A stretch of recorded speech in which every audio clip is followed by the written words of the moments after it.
This is Far Cry 5, and it is, to put it quite lightly, a naked clown wearing a tinfoil hat on his little gentleman, running around the streets naked, you know, as you do when you're already naked, and shouting about how 5G will kill us all. It's bloody mental, and I love it. Okay, I like the little clown bit. I like the bits where it's all a bit fun and yay, and then you have the bits that are really stupid and don't really make sense. The tinfoil hat on his little gentleman, the 5G, the nakedness. It all clashes. It all clashes in a little bit of a mismatch of things. If you've seen anything about Far Cry 5, you've seen that it's about people that, what's the best way of explaining this? You know those people that you saw on January the 6th? You probably think it's them. No matter what political sideline you're on, you think it's them. Because you have people that are very religious, that praise Jesus and such, and then you have the people that are of all colours and have beards and have long hair, and you just go, but what are you trying to do, Ubisoft? What are you trying to do? Oh, we're not political. Yeah, you have a roving gang of mentals in this fictional land we call Hannah Montana, and you know, they want to kill people. They want to kill people who don't want to join their cults and abuse others. I think there's a political statement somewhere in there. No matter what you do. Oh, but we're not political. So here we go again. Ubisoft doing something that's mildly there, and you have to kind of say, yeah, that's not good. It's not fun.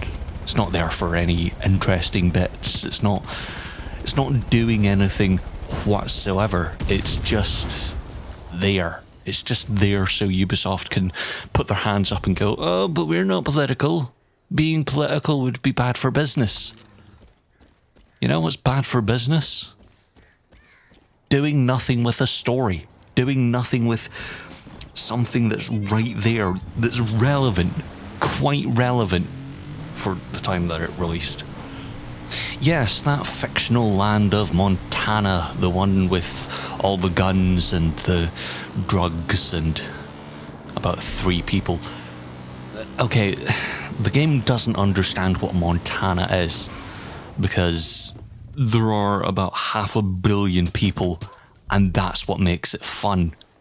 If you've played any of Far Cry 5, or you want to play any of Far Cry 5, you've probably seen a little bit of gameplay where you're standing on a road and then suddenly a car comes. And then another car. And then another car. And then a bear. And another car. And about a helicopter and an armada next. And it's all fun. I love that. I know there are people, like, who believe otherwise, but they're all wrong. I love this war feeling. I love this constant just bombardment of everything being thrown at you. Okay, yes, the story to you is absolutely tripe, as you are silent protagonist number 3045. You're not someone interesting. You're not something full of vim. You're just. You get to create your character. Yay! You don't get to choose a voice. Boo! You do get to change the hair. Yay! You have nothing to look at. You do get to say, oh, I want to be a black woman in Montana, taking down a very, very white-led cult. Yay! You don't get to do or say anything that really affects that. Yeah, it's one of those. It's one of those little stories. But the gameplay is brilliant. Okay, yes, it's more of the same in terms of open world bits, but it's one of the best in recent years. It's a true sandbox, is what I think is the best bit. You don't have to go to one mission, then the next, then this next one, and go, oh, I'm a bit bored now. You can go off and you can blow up silos, and that gets you progression. You can go kill the bands and bands of people that show up on the roads as they just appear. They just appear on the same roads and just go, oh, look, there's the person that we're trying to kill. Maybe we should get out. Well, they're surrounded by 6 billion other people that they've just killed. How did they do it? They had a toothpick. Run.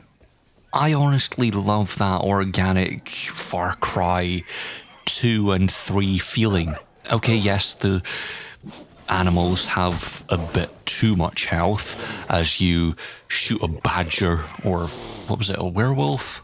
That's absolutely tiny and doesn't look anything like those really nice looking men from Twilight.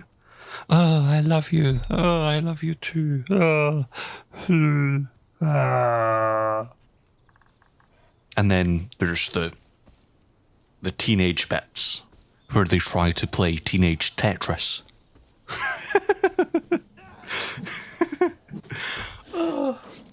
What was I saying again? Animals, yes. They all just take a bit of a battering. A bit too much of a battering, if you ask me. Yeah, I don't really know or care, but they do like taking a bullet or 65. Or 69, depending on what you like.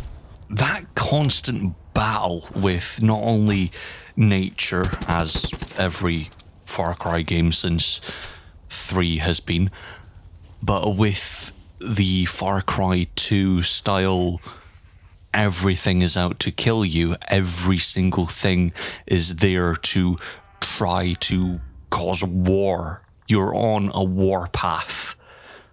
And it's brilliant. Sure, I don't have malaria this time, but, you know, maybe next time. Or the one after that. Or when Ubisoft get to Far Cry 73, Scunthorpe Edition. The bosses are a bit, what's the best way of putting this? They're crap. They're all one character, split up into, 4? They're all just a bit, 3 mini bosses and, you know, the big one. Oh, look, he's pretended to be the Jesus and he's charismatic. And then you have charismatic number 2. Charismatic number 3. I've just thought about the phrase charismatic number 2, and that's a tiny little poo on a desk going, hello my baby, hello my darling. Yes. And then you have characteristic number 3, which I've already said, and 4, which is I don't know, vomit. Number 1's the pee, number 2 you poo, and then number 3, I don't know. And number 4. Let's not think about that. The entire story's just a bit naff. I mean, while I was trying to record this, to which I was actually trying to record the video live, I got a bit of an interruption with a story mission. and I was bored out my box. It's so dull. Oh, look, here's Jeremiah. He's the, the missionary praiseth Jesus and boring religion that isn't guns and violence, the thing that religion's built on, but nonetheless, it's... the whole story just falls flat because it's trying to play things very, very, very seriously and down the middle. And you can't really do something like this down the middle. It's not really saying anything other than the big spoiler ending, which is the world's going to end. The apocalypse is coming, all those things that religion prophesies and the game states within the first 5 minutes. Oh, the apocalypse is coming. This charismatic leader that's leading us, the singing masses, into the new future in Montana. It's a fake place, I'm telling you. You can't find it on a map. Anyway, he's doing all the, oh, I can save you, I am not, enter cultist here. He's doing all that showmanship and all that nonsense, but it's all a bit... The whole game becomes a bit of a slog once you focus on the story because, well, it's just a bit crap. It really is. It's so cack-handed, as you'll be flung into moments where you're facing off with the villain as you were... You know what? What if you had American cultists in Far Cry 3? The same thing that Ubisoft has been doing since Far Cry 3 with every Far Cry game. Look, charismatic leader, boom, you can go kill them after you've met them 47 billion times and they just walk away. It's always that same formula. Now, I love Far Cry 3. I think it's one of the best games of the last decade. I think it's one of the best games, period. I think it's fantastic. But, and this is the thing, I didn't like 4.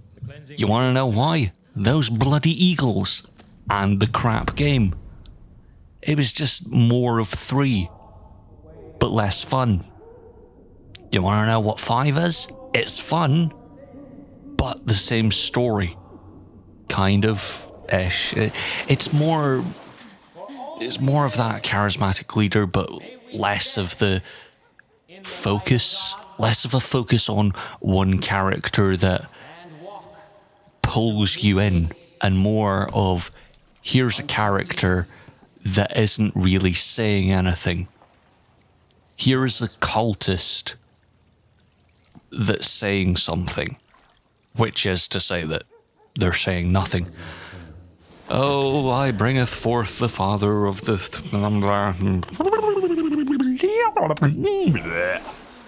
That's all it is. It's a wave of the hand here, it's a wave of the hand there, it's shaking your hand round about your genitals. It's doing all the stupid nonsense, and then it's not really doing anything. It's just, as I've said, cack-handed. It's great fun in the sandbox, though. It's bloody great fun. Loud explosions and death and destruction and fun. Now, if you don't mind, I'm going to go hunt a bear with explosives. Ta-ra. Oh, no, let me just quickly say on the end here, the whole animal skinning thing, that's gone. Well, it's not gone, but you can still hunt animals, you can skin them, you can do all the things, but the skins are no longer valuable as they just provide you a bit of money. Instead, you have perks, which are great, they're fun, they're nice, you get lots of perk points, and then you have the microtransactions, which are a load of poo. A load of stinky, stinky poo that should get right in the bin. They're not rubbing up against you like a creepy person in a club, but they are there, and they're just a bit... I don't like them. Anyway, that's all I was going to say. Ta-ra. You will confess every sin you've ever committed.